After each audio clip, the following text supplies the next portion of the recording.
Paramashivoham. Om Nityanand Paramashivoham.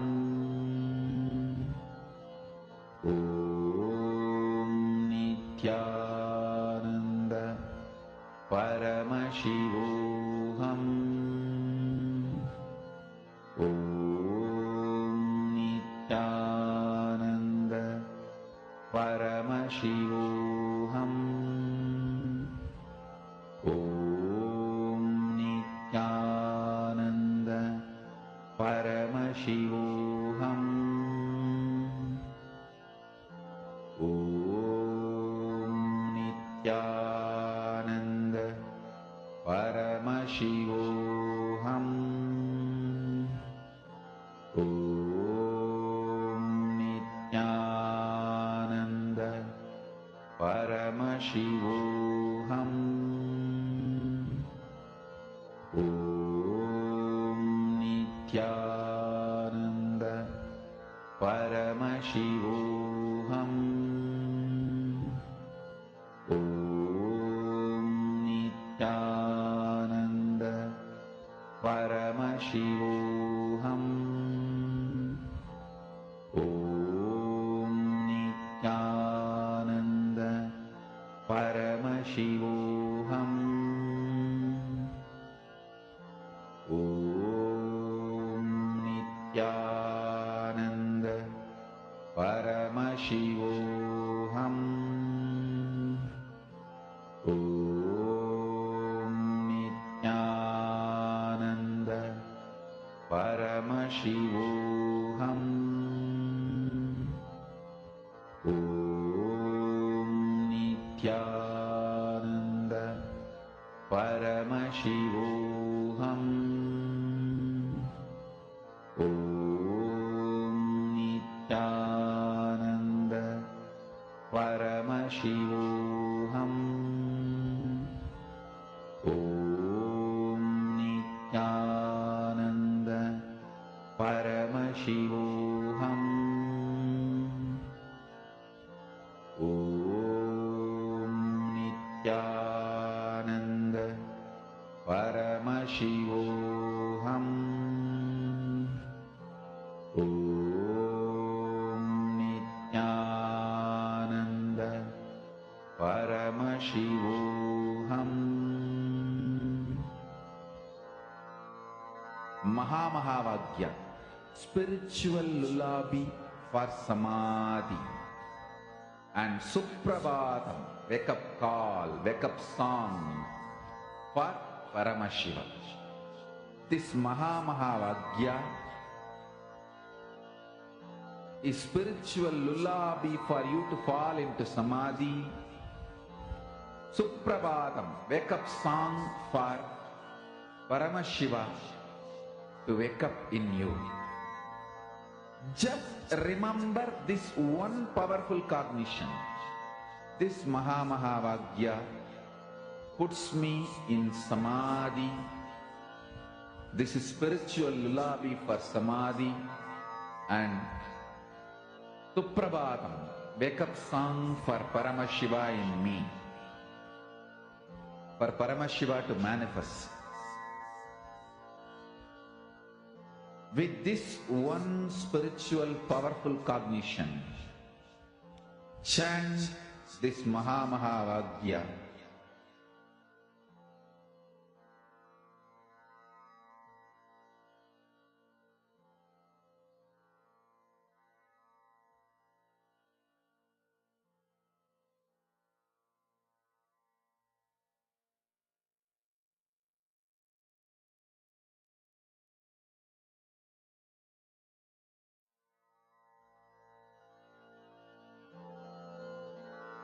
Mahamahavagya, spiritual lullaby for samadhi, and Suprabhatam, wake up call, wake up song for Paramashiva, for Paramashiva to manifest.